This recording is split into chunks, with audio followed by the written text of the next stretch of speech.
আপনারা যদি বলেন যে আওয়ামী লীগ কি চিরতরে নিষিদ্ধ চান কিনা, আমি ব্যক্তিগত বলবো না।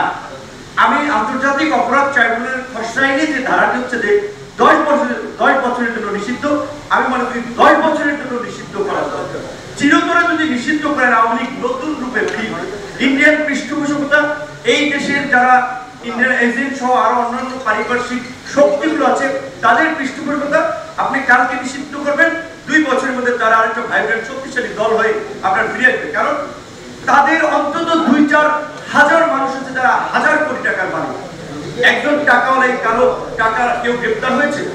আওয়ামী লীগের মূল নেতৃত্ব পর্যায়ে একজন ব্যক্তি এখন পর্যন্ত গ্রেপ্তার হয়েছে? শেখ মুজিবের এত লোক একজনও গ্রেপ্তার হয়নি। অথচ আমরা কোন উপদেষ্টাদের সাথে মিটিং করেছিলাম 1 মাস আগে, তখন শুনেছিলাম ওবায়দুল কাদের এবং এই গণহত্যার অনবদা এই কিলিং এর মাস্টারমাইন্ড আসাদুজ্জামান খান কামাল তিনি গ্রেপ্তার হবেন, কিন্তু এখন পর্যন্ত কিন্তু তার অগ্রগতি আমরা দেখি। কাজে এটা কিন্তু রহস্য এবং একটা শঙ্কা। তাহলে কি আওয়ামী লীগকে পুনরায় সংগঠিত হওয়ার জন্য স্পেসটা দেওয়া হচ্ছে কিনা? কিন্তু কোশ্চেন আমাদেরকে ভাবতে হচ্ছে।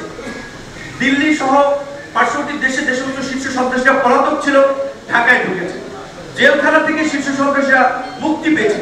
এখন তো আমাদের জন্য অনিরাপদ হয়ে যাচ্ছে এই শহর ছেড়ে দিতে।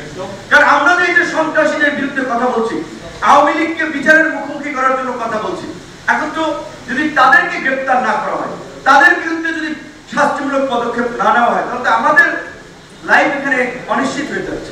সুতরাং আমরা সরকারের প্রতি আহ্বান জানাবো, মুক্তিযোদ্ধা দলের আজকের এই প্রোগ্রাম থেকে মুক্তিযোদ্ধারাও চায়, আমরাও চাই এই ফাঁসির শক্তিকে বিচারের মুখোমুখি করে এবং যারা এর মদত দিয়েছে তাদেরকে অনতি বিলম্বে তাদের প্রত্যেককে যারা দেশে আছে দ্রুত সময়ের মধ্যে তাদেরকে গ্রেফতার করুন। মুক্তিযোদ্ধাদের আজকের এই বর্তমান প্রেক্ষাপটে রাষ্ট্র বিনির্মাণে আমি দুটো কথা বলতে চাই। প্রথম হচ্ছে যে আজকে বাংলাদেশের বয়স 53 বছর, অর্ধশতক পেরিয়ে গেছে। এখন পর্যন্ত মুক্তিযুদ্ধে শহীদদের প্রকৃত সংখ্যা এবং তালিকা 53 বছরের কোন সরকার করতে পারেনি। উদ্ভট ভাইদেরকে আমরা অনুরোধ জানাবো, অফিসিয়াল আছেন, এটা যে একটা interim government, non political government, তাদের মাধ্যমে আপনারা সহযোগিতা করেন মুক্তিযোদ্ধাদের একটা সঠিক এবং নির্ভুল তালিকা করেন।